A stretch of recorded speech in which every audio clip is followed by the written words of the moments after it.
Welcome to the Biblical Perspectives for Leadership podcast, where timeless biblical truths meet modern leadership.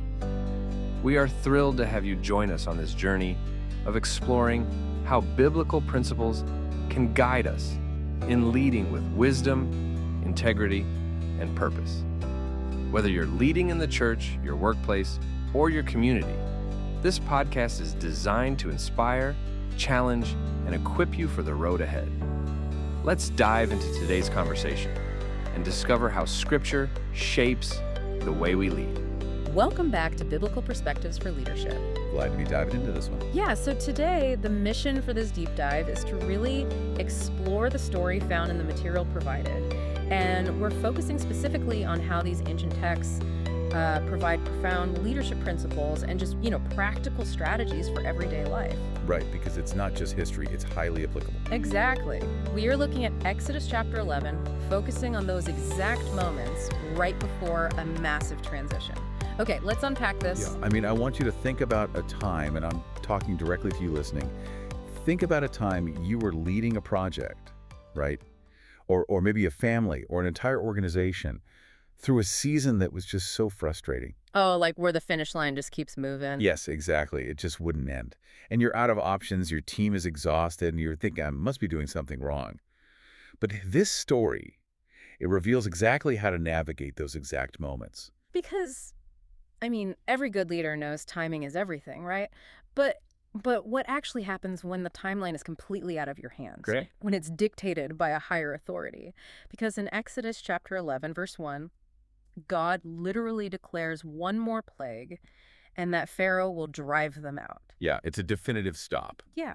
It's not Moses, guessing or doing a risk analysis. It's God declaring the end. And that's so crucial for leaders to hear. Because sometimes situations shift only when God decides the season is over, not because you just tried harder. Right. We put so much pressure on ourselves to force the door open.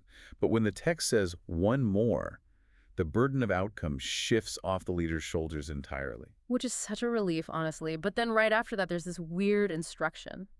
In Exodus chapter 11, verse 2, they're told to ask for silver and gold. The valuables. Yeah, which, if you just read that blindly, it sounds like they're, looting the place. Yeah. But the material clarifies this isn't theft at all. It's favor. Right, it's restitution. Yeah, it's back pay. Like, generations of forced labor. It's like, okay, imagine a toxic corporate environment where you've been massively underpaid for 10 years. Well, yeah, we've all seen that. Right.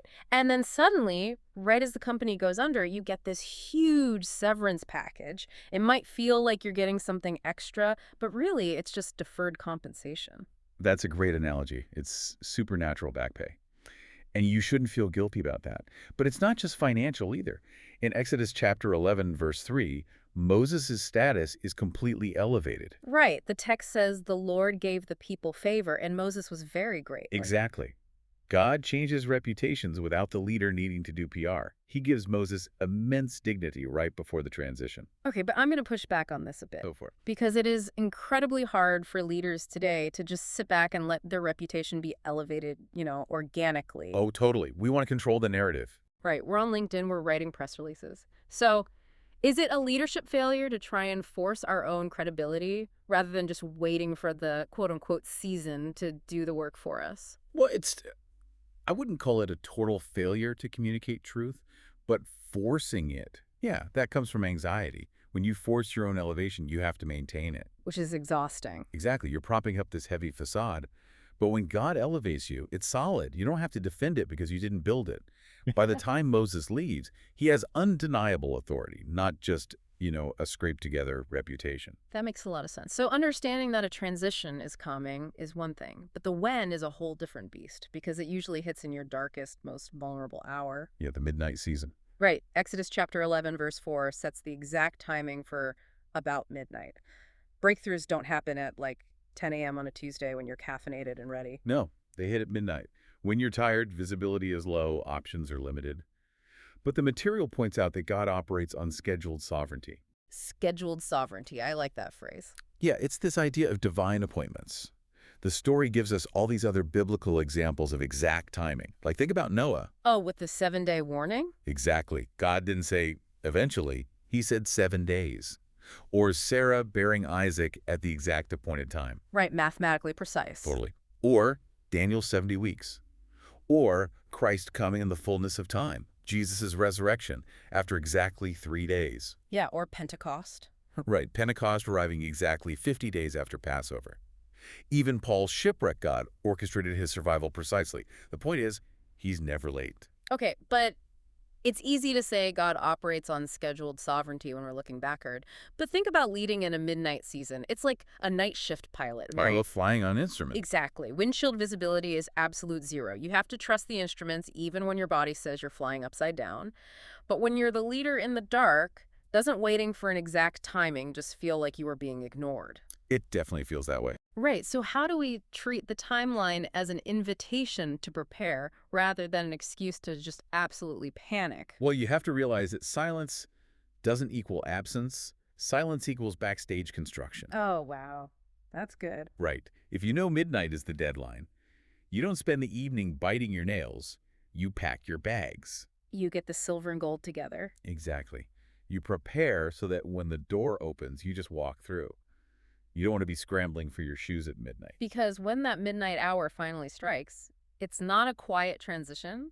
The systemic collapse is massive. It's devastating, yeah. And the contrast between leaders relying on corrupt systems and those anchored in obedience becomes painfully visible. Like in Exodus chapter 11, verse 5, the scope of the judgment hits everyone. From Pharaoh's house to the slave girl to the cattle. Right. Broken systems don't discriminate. Rank and money cannot protect what only obedience can cover. Because a rotten foundation brings down the whole house. It's just like a massive financial market crash. When an industry's foundation is fraudulent, it impacts everyone, from the CEO in the penthouse down to the intern in the mailroom. Everybody loses their 401k. Exactly. Yet the leader who operated ethically, they sleep soundly. But when the collapse happens, the consequences become public. Exodus chapter 11, verse 6 talks about this great cry throughout the land. Yeah, because when ignored issues finally hit their breaking point, they mutate into public crises. You can't hide it anymore. And God's patience shouldn't be confused with approval. Right. A functioning toxic system doesn't mean God likes it. It just means he's waiting. Precisely. But then look at the distinction of Israel in Exodus chapter 11, verse 7. It describes this total protection. Yeah, a dog shall growl. Yes. Dog shall growl. It's not just no harm. It's no panic, no confusion. It's psychological insulation. Which sounds amazing, but how does a leader actually cultivate that no dog growl culture for their team? I mean, how do you maintain total peace when the entire industry around you is letting out a great cry of chaos? You do it by being transparent about what your security is actually tied to. If your team thinks their safety relies on Pharaoh's system like the market booming or aggressive PR, they'll panic when it cracks. Right, because that system is failing. Exactly. But if you've spent the midnight season anchoring them in integrity and preparation, you can say, look, we don't rely on the chaos out there. We rely on the preparation in here. Yeah, you draw a boundary.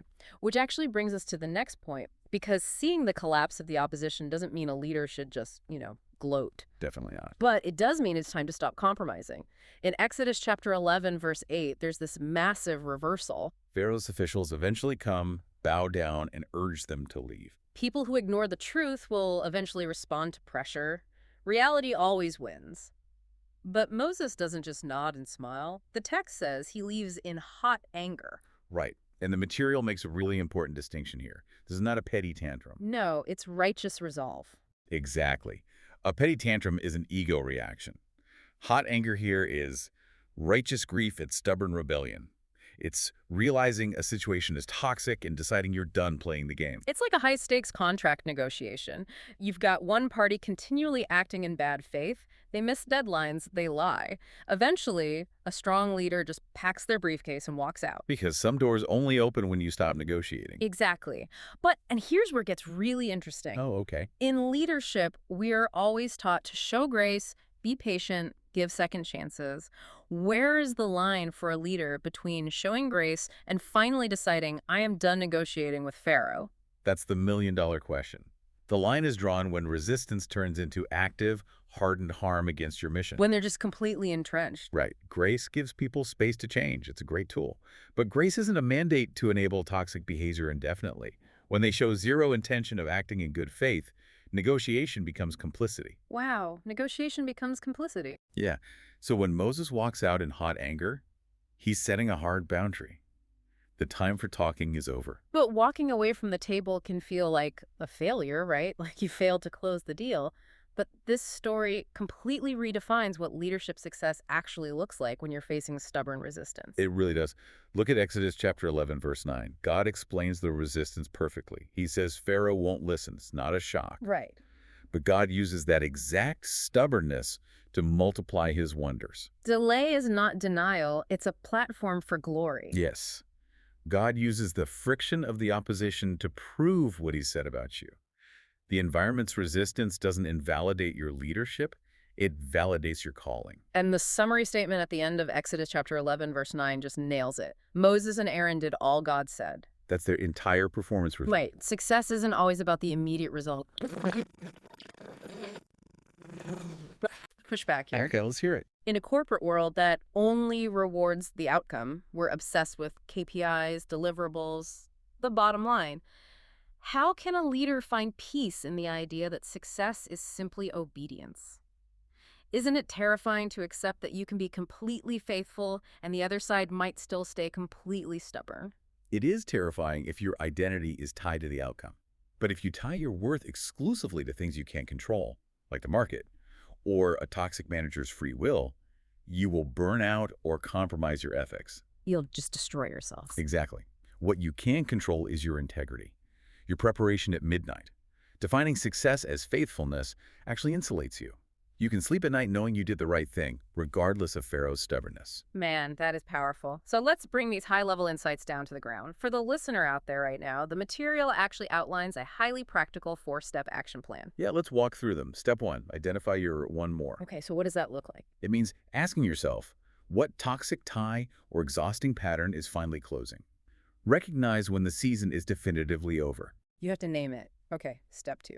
Step 2, prepare for transition. Just like they gathered the silver and gold, you need to gather your valuables. So update the resume, save some money, gather your support system. Exactly.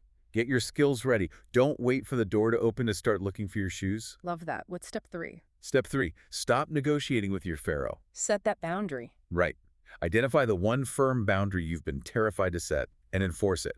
Stop sitting at the table with people who only act in bad faith. Which is hard, but so necessary.